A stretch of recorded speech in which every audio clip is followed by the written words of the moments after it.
এটা ছিল আমাদের গোয়াতে ডে 2। আমি আর মা বেরিয়ে পড়েছিলাম ওয়াটার স্পোর্টস অ্যাক্টিভিটির জন্য। আমাদের বুক অলরেডি করা ছিল, আর আমাদেরকে মাঝ সমুদ্রে মানে মাঝ আইল্যান্ডে নিয়ে যাচ্ছিল আমাদের স্কুবা ডাইভিং করার জন্য। জলটা জাস্ট অসাধারণ ছিল, যত গভীরে যাচ্ছিল জলটা আরও পরিষ্কার হচ্ছিল। আমি তো ডলফিনও দেখতে পেয়েছিলাম, বাট সেটা ক্লিপ নিতে পারিনি কারণ তারা সবসময় দেখা দেয় না। এখানেই দেখো আমাকে ইনস্ট্রাকচার বুঝিয়ে দিচ্ছিল কিভাবে কি স্কুবা করতে হবে। আমি ভীষণ এনজয় করছিলাম। সত্যি কথা বলতে আমাকে যদি পুরো দিন এখানে ছেড়ে দিত আমি পুরো দিন এখানে থাকতাম।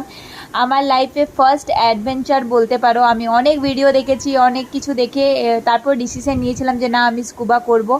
আর এটা আইল্যান্ডের কাছে ছিল, যেহেতু সব বোটরা এসে এখানে স্কুবা করার জন্য দাঁড়িয়েছিল। আর আমি তো ভীষণ এনজয় করেছি। তোমরা যারা যারা স্কুবা করেছো এখন অবধি, যারা আমার ফ্রেন্ডসরা আছো তারা প্লিজ কমেন্ট করো। আর এই দেখো আমার লাস্ট ফিলিংস।